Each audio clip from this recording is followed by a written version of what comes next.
to like scratch into deeper into something instead of just the surface.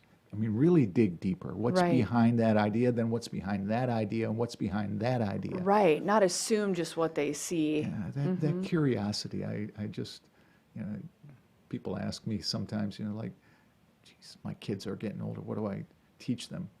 Teach them to be curious. Yeah, I think that's a great idea. And maybe that mix of curiosity and self-confidence, I mean, that sounds like that could, that could be like a real winning combination there. Because I hear what you're saying too, is that picturing our kids being curious and then being able to have the confidence to stand up in front of others and sometimes like stand up in front of themselves kind of thing and really represent themselves the way that they want to. I think that it's critical for as a life skill. But I don't know that, I think some of us are made a little bit more comfortable than others or confident than others up in front of other people, in front of audiences, whoever that might be. And then some of us have to learn that along the way. And if we don't have systems and structures that teach us to be confident, it's hard. It becomes where really it has to be difficult. a learned skill. Well, you do public speaking Right. training also. Share with me a little bit about your company and Yeah. and what you do. Sure. So I was lucky enough to have some training in comedy and in storytelling and in stage presence and things like that when I spent some time in New York and DC. And like I mentioned, my background is in business and mental health. So I started to see all of these overlaps between the way that groups gel together or don't, the way that people innovate and come up with new ways of communicating, new ways of branding, new ways of reaching their audience. And I just saw sort of a business model emerging out of these ideas coming together. And I thought, I think it comes back to the confidence piece that you were talking about, Bob, that, people need to learn to present themselves to the world with some confidence and not just knowledge about whatever they're an expert in. So there's content that they want to present, and then there's confidence about what they present. So I help people, my company is called Guts Glory Creative Consulting, and I help people put their information out into the world with more confidence. So I help groups do that. I coach individuals to do that. I work with companies who are working on their branding and their mission and their vision. And I feel really lucky to do the work that I do, and that people need help in a lot of different ways around how they present themselves. So that could be in a podcast scenario. It could be presenting things in front of their colleagues. Which is intimidating to a lot of people. Right. A lot of people would rather talk to strangers Exactly. rather than people that they know. That's right. So people have really strong preferences with, do I know these people? I'd rather just not know them and it be a sea of strangers, Right. or, through my Twitter feed where I don't really know, I never even see these people. Yeah. And then some people love big audiences and some have the preference for small groups. So Keyboard courage. Right, exactly, for better or worse sometimes. Yes. That's it's kind of funny that you mentioned that, because you starting your company, when did you start that company in? It kind of depends on how you look at it, but 2013 would be right before I had my daughter. Okay, so Yeah. 1912, Dale Carnegie started his company under the same premise.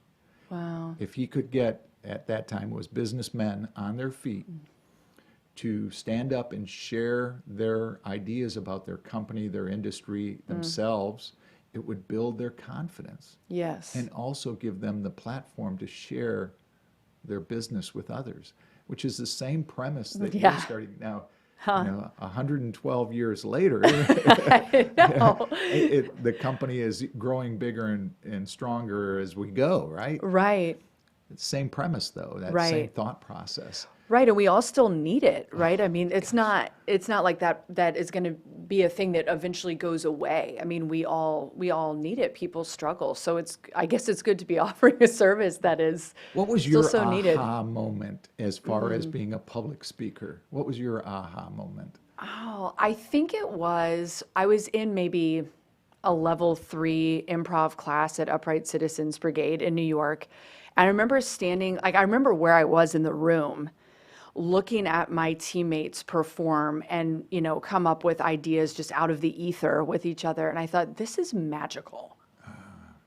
There is something bigger here than what we believe we're doing. We're all taking this class because we're like dumb enough to think that we're going to be on SNL, or some people did from this class, or whatever our purpose is. We're just having fun, but there's something here about being able to innovate, express ourselves, come together out of shared experience that we're just discovering as we go. There's something very powerful in building community and understanding more about ourselves as we go. And so I think that was my aha moment from the corner of this room, like that specific vantage point of, that yes, there's something very special here. And maybe if I keep learning and listening, I can help people do this in a business sense, and I think that's where that came from for me. You still have some things that hold you back. We were talking outside that before the show that there are some areas. Sure. How do you build your confidence? How do you continue to build your confidence? And what you're speaking of specifically is my fear around stand-up comedy, right? Yeah. I wasn't going to go there. I'm happy to talk about it. But in improv, you have a team of people around you, which I think is a really important concept. But stand-up comedians will say, yeah, but improv is unscripted. At least as a stand-up comedian, I can have a script. I kind of know where I'm going. So I think that's fascinating that both groups of comedians can be like, that's why this is awful. Well, that's why your thing is awful, Yeah. So we all have our own fear. But I think I have to work on my just really trying new things. I think, you can get stuck in your own ways as someone who is an expert on public speaking, on presentation. I really want to keep learning and keep implementing new things. So, for example, when I go to sort of prototype a workshop with a group of people, I can't be 100% sure that my new way of doing something is going to work. But I have to be brave enough, because it is what I am teaching. Be willing to try something new. Push yourself outside. Yeah, have it maybe not work, or like half work, or not get good feedback, or deal with that fear and do it anyway. That's interesting. When you talk about stand-up comedy, I had the opportunity a number of years ago, 15 years ago, maybe 16 years ago, to meet Jeff Foxworthy. Oh, wow, yeah. One of his partners in business, friend of mine, Rick Tootin, who's passed away, played football at Florida State, was a punter for Seattle Seahawks, passed away a couple of years ago. But Rick and Jeff were partners with a couple of other people, two other high-profile individuals. When Jeff was playing or doing his stand-up comedy at Wild Adventures in Valdosta, Rick called me up and said, hey, can you get me tickets? I was in radio business at the time. Sure, come on up. Brought his kids. And we went back and sat with Jeff Foxworthy for about an hour before. Wow. And it was just me and Rick and Jeff and just two friends that hadn't seen each other for a little while. The two of them were just talking. I was standing back. And Jeff said, you're not from the South. I said, no, I'm not. He could recognize it immediately. I'm not. And where are you from? And I said, I grew up in and around Detroit, actually Livonia, Michigan. And he said, do you know that is where the redneck joke started? I said, no, I didn't know that. He was doing a stand-up. He was just another small-time little stand-up guy doing the circuit of bowling alleys and Holiday Inns. Yes. And he said, we were doing a stand-up at a bowling alley, and I knew the bowling alley. It was just a couple of miles from my house. And he said, they used to call me Redneck. And we were all having a beer after the show one night on a Friday night, and they kept on calling me Redneck. And finally, I got tired of it. And I said, you guys got rednecks up here up north, too. Yeah. And they said, no, we don't. He goes, look, if you have valet parking at a bowling alley, you might be a redneck. And the people laughed. And he said, I've got something. He went back to his hotel room, wrote 25 jokes like that. And the next night, that was his routine. And the people went crazy. He called up his agent and said, I hit the nail on the head. Here's what it is. Unbelievable. And his whole life changed. Wow. One little idea. So don't give up that Yeah, stand-up comedy exactly. I routine, know. okay? I just have to find my one thing, like Jeff Foxworthy, and I'll be okay. But that's a Yeah, great story. yeah, it's an amazing thing that the man did that, and and here he is, he gets picked up. He said he watched football all day. It was a Sunday that he was at Wild Adventures. He watched football all day. I think he's a Falcons fan. So he watched the football and then got on a private jet, flew to Valdosta. Sheriff picked him up, took him to Wild Adventures, all by himself, and a microphone. He brings his own microphone. Oh my gosh. And a microphone, and got like a that's- check for $350,000. Right, exactly. That's how that works for him. But Yeah. it's overnight success, right? Right, It no, was exactly. the grind of the road and being in all of those little towns and those smoky places and telling jokes and the cat calls and everything. No one listening, people throwing stuff or yelling things at you. Right. I mean, you have to put up with a lot sometimes to make it to where you want to be, and it can look glamorous, but it's usually far more messy than how it appears. Well, when we talk about that aha moment, one of my aha moments was that I was an introvert. I mean, I could not get up and talk to people. I was in the radio business, but I was behind the scenes. Right. I'd go to a function and I'd hold up the wall. Right. Yeah. I liked watching people. That was my excuse. Right. And then one night I just realized that Halloween, when we get dressed up, we're totally different people. And this one night I was dressed in a clown costume and nobody knew me. And I was outgoing and gregarious and fun and everything that I would have wanted to be in life. Yet when the makeup came off, it wasn't. And then I got connected with the Carnegie world, and one of the things we teach is that we all have it in us.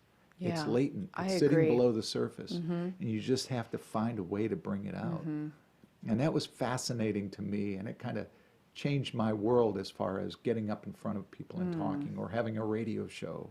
Yeah. I wouldn't be doing this Right. if it wasn't for that realization that every one of us have it in us. Right. Evan was our producer. Evan Miller is a graduate of the Dale Carnegie class. Okay. And he saw in his own world people that were so introverted come out in 8 weeks being able to stand up and share ideas and thoughts. And Yes. it's just an amazing thing that happens. It really Amazing is. thing. It's very moving to He's watch pointing people. to himself. He was As it one of should those. be, I didn't want to Evan. say that. You called yourself You got out. to say yourself, yeah. But that is just one of those things. Do you see that in your public speaking world? Absolutely. And I love what you said about it being latent and also that we're kind of wearing masks. I mean, sometimes people that we perceive as highly extroverted, they might be wearing a mask in order to get there. And then they have to really go and retreat and be very introverted to kind of like, get their juju back. And I've actually learned that I'm one of those people. I love to be, okay, so we can be very on and public facing. We love our work. It's not that we're faking. It's not No. manipulative. It's how you regain your energy once you have given that much energy. And so that's its own interesting mix that I think really helps people when they understand. It's not just your use of energy, but how do you get it back, Yeah, that's But right. that latent, that's what I think it's great news for people to hear. The ability to feel comfortable in front of others or be a proficient public speaker is not something that you're either born with or you're not. So you're done. Like you shouldn't even try. The great news and the hopeful news is that everyone can do it. It's there underneath the surface, like you said, and we have to find our way to get there. Yeah, that's hold that thought because Okay. we're going to take a break here All in right. a minute. And if you have questions for Taylor, just please write them in Facebook, put them in the comments, and Evan will make sure that we get them. Anything you want to talk about, her company, Guts and Glory, or her volleyball career, what it's like to play for Coach Wise, whatever it Right. is, just please write that in there. And you can find us on, 39 different platforms. I mean, we're on all over, which is just awesome. YouTube, Apple Podcast, wherever. Yeah, We great. Find those. So wherever you go, I go to Spotify for Me too. I'm a Spotify person. Me too. And so you can find us on Spotify. As a If matter you're of that fact, person too. I was in Naples a few weeks ago, and we happened to be at a Walmart. I went into the Walmart and I changed all of the iPads that were on display to my podcast. Gosh, that's like the best marketing So move anybody ever. that went up there just found MotivationU the podcast as soon as they were there. They So, did not know their life was going to change in what that you gotta Walmart do. that day. Yeah. We'll be back. We're here at Spurrier's Gridiron Grill in the coach's podcast room. The coach was here earlier. My name is Bob Ganzak. She's Taylor Williams. We'll be right back with you.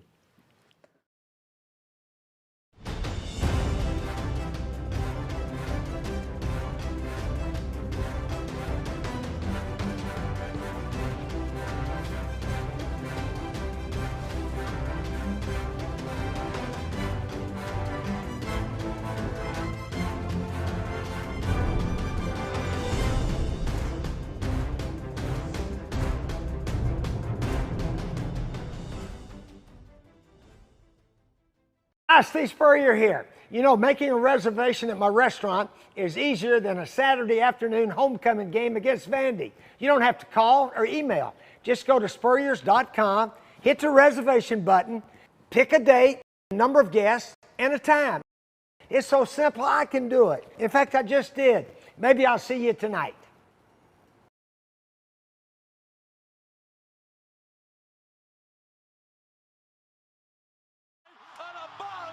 We still hear it.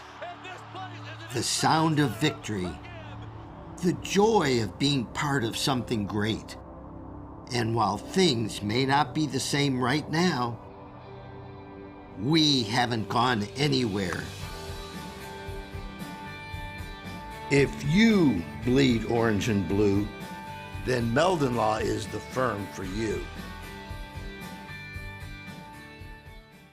Looking for more reasons to celebrate? We have them here at Celebration Point. Enjoy some of the newest additions to our already celebratory lineup, like Dave & Buster's, Les Macarons, and Prime and Pearl. There's always a reason to celebrate.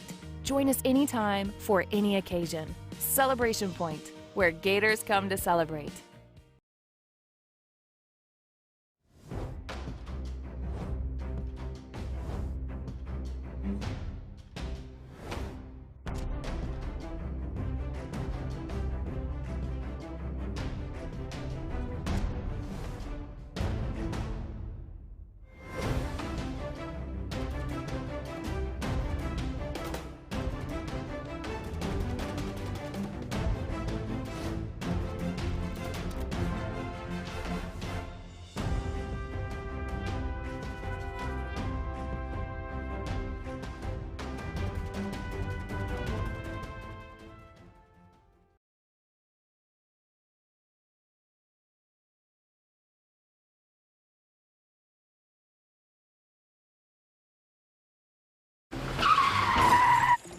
Oh my gosh, I can't even believe this. Look what you have done to my truck. Excuse me, it's your fault, it's not my fault. Yes, it is your No, fault. it's not, no, I it's am not. calling Jeffrey Meldon from Meldon Law. So I'm gonna call Jeffrey, my husband. Meldon Law, this is Jeffrey speaking. Jeffrey! This crazy lady here, this crazy lady, he might... New client? Yes, but this one might be a little tricky.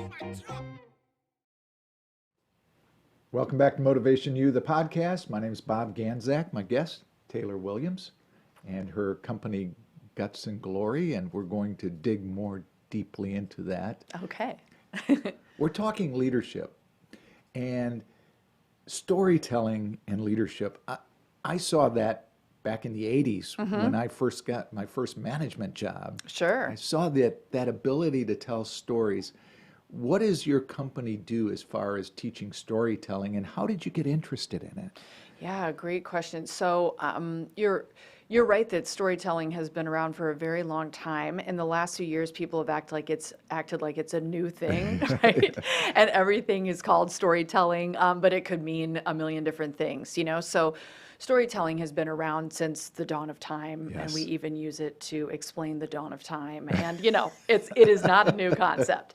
But I first got interested in it when I spent some time in DC. And at the time, this company was called Story District DC, or Speakeasy DC, and now they're Story District DC. And they are a live storytelling organization that has monthly themes, and you kind of enter in a story that you want to tell from your own life. And if you get selected for the cast, they coach you to put your story on the stage to a ticketed audience, and it's captured forever on YouTube, these kinds of things. And so I was really inspired. I did their storytelling gig a few times, and I was really inspired by storytelling as a craft and a medium. It was a really fun way to perform. I had been an improviser that was all unscripted, so it was a really nice way for me to practice scripted work. But I think the mental health part of me saw that I had experienced as a storyteller that there was a real transformation that happened when I had to craft a story for the stage. And then when I went to go present it to 600 strangers, that was its own experience and transformational piece. So I really wanted to bring that to other people. And so when I moved here to Gainesville, that became really the first thing that I was passionate about and that I used Guts and Glory to do, is we started doing live storytelling shows. It's been a little bit sidelined by the pandemic, but the turn that it's taken is that I've been able to do more of what I think of as curated shows for organizations. So businesses and organizations have come to me and said, we want to capture a collection of stories about what we've been through in the pandemic. I work with a group Wow, right? So that's a great, where have we been? Where do we want to go? What is this huge transition and life change we've gone through, Yes. right? There have been some shows devoted to diversity, equity, and inclusion that have really changed my world, but I've been able to be helpful with as a producer and a coach on those stories for a group of scientists, Black scientists at the University of Florida. So those are some examples of using storytelling as a means to capture things that are going on in society and really share with the public. And the really one of the many, many powerful things about storytelling is I do think it's transformational for the storyteller, but it transforms the audience as well. Mm-hmm. And that can be Sure one does. person sitting across the table from you, a group of strangers that you'll never meet because they're watching your story via YouTube. I mean, whatever it is, but it is one of the most powerful experiences of empathy that we can take on as a human being. Yeah, I see that. One of the things I love about storytelling and what I do for a living is just storytelling. Right. A lot of it is that if you have an audience of 10 people or 600 people, like you say, every one of them can take your story in a different way. Absolutely. And it's fascinating. It can mean different things to each Yes. individual, or a different part of it could have a different impact on each person. And I always try to leave it with a message, whatever Right. that message is. There always is a moral to the story. I don't like that terminology. Same. Yeah. Yeah. But I know what you mean. The message. Yeah. And even when you give that message, everybody can take it Yes, differently. I agree. It's an amazing thing. I've done a lot of workshops. Dale Carnegie has a great storytelling workshop that we do, because that's really the germ of his whole company. And he was teaching storytelling back in the 30s. I mean, the book How to Win Friends and Influence Right. People is storytelling. Right. That's all it is. And that is what we do as instructors. And we get to read his, The Art of Dale Carnegie, which is basically his memoirs.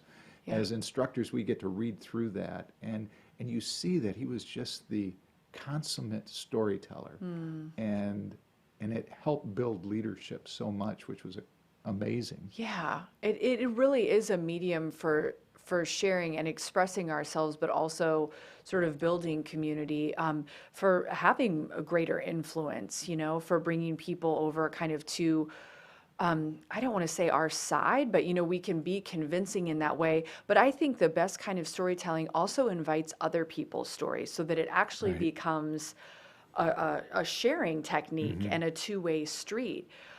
Like you said earlier, with people not interpreting stories in the exact same way, there's a real power in that, because people can't help but to filter your story through their own lens. And so they're going to come up with their own conclusions. They might even remember it in a different way than it was really said, because they're using their own filter. But there's a lot of beauty in that, because we hardly ever share a literal experience with someone. We can't have the exact same experience as them. So even if we share in something, we will always have a slightly different interpretation, because we can relate to the human aspects of it. We know what it is to feel joy or sadness, disappointment, frustration. So the elements of someone's story are the things that we can really hold on to. That's special. That is well said, well put in that instance. We, like in our classes, we see that happen. Just what you said. One of the things my instructor many years ago in 1991 said to me, make sure that you tell the story you should tell and not the one you prepared.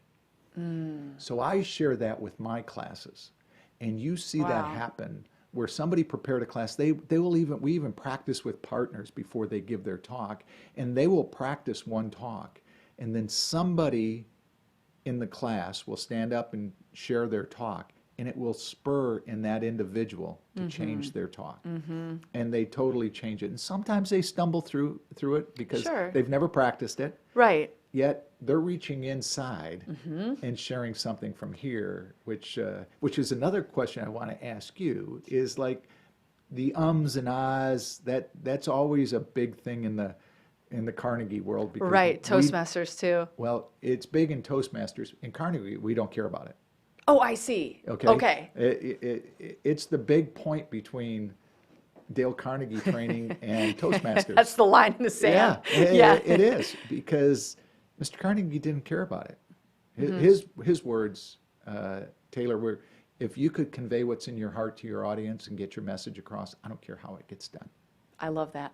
I think that's the way. That was, and if you're there thinking like, oh, well, I'm going to get marked down for these ums. Oh, I just said now you're thinking about what you in your brain, and you're not giving everything you have to your audience, which is a real...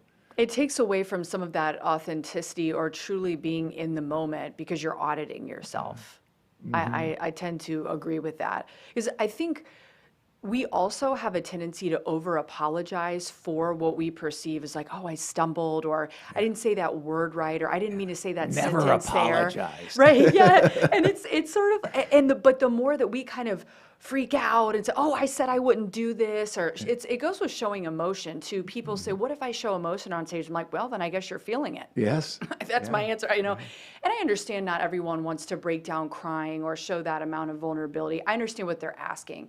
But I think the more that we fumble around and try to say, like, I'm sorry, I knew I was going to mess up, that's when people start paying attention. Right. Because before the moment of freaking out and over-apologizing, they perceive us as a human being like them.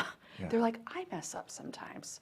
I fumble over my words. Yeah. It doesn't occur to them until we start to freak out. Yes, right. Right?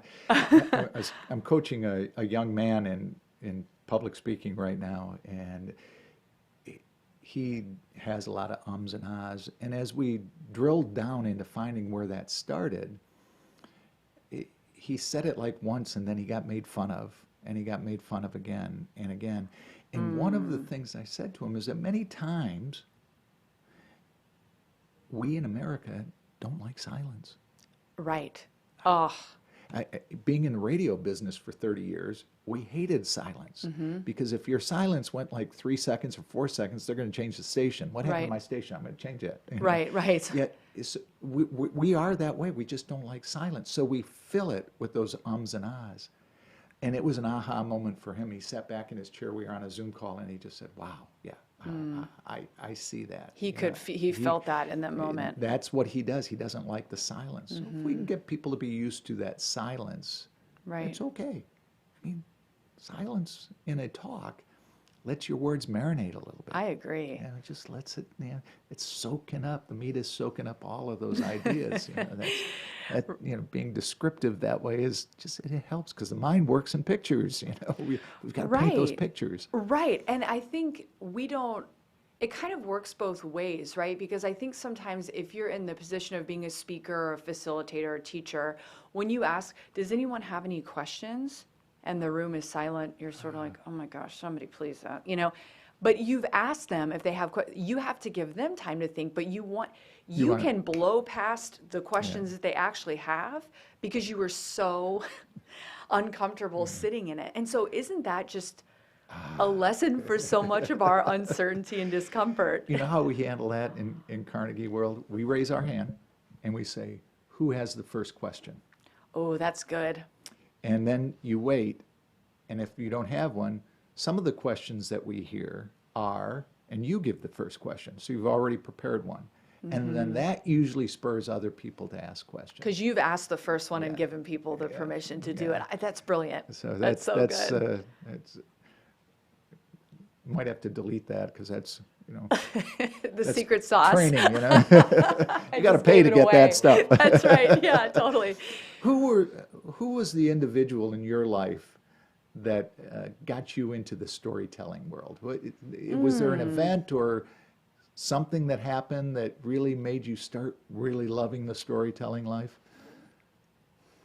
I don't know. Gosh, I don't think so I guess I had a friend, my friend Charlie Visconage, who I did a lot of work with in DC. We did a live late night talk show together. Oh. That was wild. It was his invention, and I got to co-host with him. But I feel like he recommended to me that I start doing more scripted work. He said, you know, when we script things and then you improvise on top of it, it seems like you have a lot of fun with that. Because I had only done improv before. So I think he was the person to kind of push me in that direction. And so, but I have to say, I was also fascinated by, you know, stand-up comedians who would come and do monologues for improvised sets. And when they were out of their stand-up hat and kind of just, they were improvising, but they were telling stories from their own life, I really felt like there's something there that I want to be able to do. And so it was kind of a mix of experiences. So when I got the chance to work with the people at Story District DC and really get training in it, it was helpful to learn it as a craft and some of the tools and the tips behind it. Yeah. Did you do a lot of reading as a child, or were you into reading? I did. Yeah, my parents encouraged us. What type of books did you? A mix of everything. I'm trying to think about what some of my favorites were. But one of the things that question is making me think of is I actually wrote a lot of stories. So I would write songs. My sister and I would write songs or choreograph dances. I'm sure they were exquisite. And we would sort of make dinner theaters for my parents. Wow. The creativity. Yes, at its finest. I don't think the chicken was probably cooked through, but but we would put on records and you know, we would write these songs and have these dances and tell stories and things like that. So I know that I was influenced by the idea of storytelling. It feels weird to me right now that I'm kind of blanking on like what my favorite book was as a kid. Yeah. But you're making me think that I know that I wrote a lot. And now my kids are doing the same. They love to write stories. I read Agatha Christie books when you know, Hardy Boys. You know, even the Hardy Boys were for the little boys, and then Nancy Drew and I was into Nancy Drew for a while. But for I sure. read her stuff yeah, also. You know, right. It didn't matter to me. I just liked reading, and in our house, for being the only boy, 3 older sisters, a lot of my world was around sports. Right. When I was able to read things that were outside of sports oriented, that was helpful to me, and then music. Yes. I mean, my sisters were kind of hippies, so I heard a lot of the influence. And cool. People have asked me, what happened to the poets of our time? We have a ton of them. They just put music behind their words. Yeah. Same like Emerson and everybody else. And the years before, it's just that those words now have music behind them, but they're great poets. And I agree. Yeah, it just I was a huge Springsteen fan too. From 74 on, I used to go see him every chance I got, over 100 times. And he was such a great storyteller. Yes. And I think those types of things in my life really helped me become a storyteller. Those are great examples. And my dad really raised me on classic rock. Oh, and good. so I mean, I wish I have my examples who I feel like it sort of, portrays that same sort of feel now. My dad doesn't always agree with me when we compare notes because he's the true expert on classic rock. But I believe that so much of that was powerful because it was storytelling. I can very much relate to that. So just a little sidebar on that. Does he live here in Gainesville? He does. Okay. Does he Yes. listen to Wind FM? Oh, sure. And Absolutely. So that was my project. I put that on the air in 1995. What? With 2 partners. I was the original. I mean, I listened to Wind FM. That Don't was get my my dad on radio it. station, and then That we is sold so it cool. in '97 to Dick's Communications, and then they just recently sold it again. But that was our project back then. Wow, I can picture the old logo. Yeah. I feel, Oh, a friend of mine drew that up in the old logo. The original one was drawn up in St. Joe, Michigan by a friend of mine. He just drew it out, and we just adapted it and That's put so it together. neat. You know? You're keeping the Michigan-Florida tie really going here. Yeah, Well, well, it's cool. that's where my daughter still lives in Michigan, and my son Right. lives in Naples.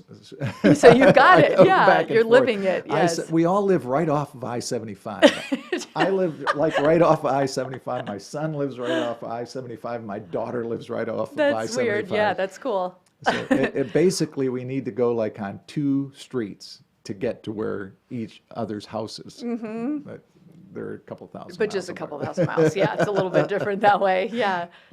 That's interesting. How do you develop and help people develop that storytelling skill? So one of the things you mentioned earlier is the most critical part, which is really speaking from your heart. I always tell people that no one is more of an expert of their own story than you, right? So there is no way to mess it up. There's, if you're being authentic and you feel like it's really the part of the story that you want to tell, then it's a great story. So we just try to help people put structure around it, which I can talk about. And then I also encourage people to tell stories that they feel safe about. So a lot of times we'll tell humorous stories. Guts and Glory as a stage performance is really meant to be comedy and kind of feel-good stuff. We have pretty silly and fun and off-the-wall themes. But we've also produced shows that are more of a serious, deeply personal nature. And I think people have to feel safe in telling their story and also not being unkind to other people, not calling out other people where others would know who they are and embarrassing them publicly, things like that. But in terms of providing structure, I think it's about knowing who the main character is. So in personal storytelling, it is you. Yeah. So really letting people know who you are, like what makes you tick and who are you. And then like most storytelling, or even really anything we do with public speaking or presentation, so sort of knowing what the point is. What's the That crux of end- the story? That end game. Right, exactly. Yes. And starting with the end in mind, and really what are you trying to get across? I think a critical piece of storytelling that people want to leave out because it's the scariest part is the emotion and meaning making that comes from it. How did you feel? What did it do in your life? Did you change as a result? But that's vulnerable for people. Yeah, But it's it is. critical for people to really, for listeners to really connect with what you're saying. And I think ultimately for you as a storyteller to get your point across. And then the last part I would say is what you also mentioned earlier is like that moral of the story or kind of the universal lesson or point of view that your audience can walk away with. What do they take home with them? Right, exactly. One of the things that we use an analogy of or a metaphor is that a great speech, I hate that word again, great talk Yes. is just like an airline flight. You only remember the takeoff and the landing. Oh, that's good. You don't remember everything in between. Right. I was listening to music, or I was on my computer, or I fell asleep. Right. The takeoff and landing. So your opening and your closing has got to really grab people. Agreed. Those things are like, just Yes. that. And And what do they take home with them? What is that taste in their mouth? You know, what are they feeling Right. as they walk out of the auditorium or the room? That's the big challenge that I see people, they just don't know how to, they're afraid to leave them with a piece of them. Ooh, oof, You know, yeah, that's what and- that is. And you just don't want to say, here's a little piece of my heart that I'm going to leave you, and you take this home with you. Mm-hmm. They don't like to do that, so they don't impact it at the end. Yes. Tell me about Wow, TEDx. that's so good. Woo! TEDx talks. I've like that. always Yeah. wanted to give a TEDx talk. I've never done it. It's but- kind of fascinating you haven't, but let's make that happen somehow. Yeah, so that was a really, really cool experience. And everything you just sort of described, I think is true about writing a talk like that as well. And the TED folks talk a lot about having a through line or what's your one big idea worth sharing, and everything kind of comes back to that. So the TED world really has a lot of structure to it as well, and they're big on the takeoff and the landing, right? And kind of having your points scattered throughout. But that was an amazing experience for me personally, if I can, it's kind of tell a story Please, about it, is that do. when I got the We've chance... got 4:46, so you tell as much as you can. I'm not. All right, go. No, I'm going to try to keep it I wanna hear this. succinct. But when I applied to be a speaker, I had hosted the previous 2 years. So I got some neat insight into that world. I watched these other speakers just excel, and I got to introduce them. I mean, it was a really neat way to see the inner workings. So when I got a chance to do it, I was excited, but I was also really nervous. I'm not always nervous, but this just felt like something new. So we had the dress rehearsal to have TEDxUF go down, and then the pandemic shut us down 3 days before it happened. It was gut-wrenching. Like, we had made it all the way to the end. I done all the sound check, all the like little nitty-gritty details, and we could not do it. So I just thought we would never get the chance. I thought, this is just the universe is giving us some weird timing. Everyone is affected by this right now. We were in the throes of the beginning of it. But in the summertime, I think it was, the TEDx staff got back to us and said, we want to do this in the fall. It will be filmed at Harwood Soundstage, a gorgeous venue here in Gainesville, Florida. And you'll be performing to an empty room. Ooh. So it went from, 1,500, I think, people who are going to be in the Performing Arts Center to no one but the camera staff. God bless them for being there, masked and like nervous and whatever. And so, but what it did though, Bob, is it gave me a chance to, I still am not convinced I totally did this, to be honest, but it gave me a chance to go back and look at my talk for you're not just standing up there and giving this talk to get through it. Mm-hmm. Wouldn't that be a shame? Yes. It helped me get to the emotion behind it. How do I want to say this? How can I, there will be no one there. It is just. Which is the most difficult. Some people think, oh, that's great. That would be great. It was so.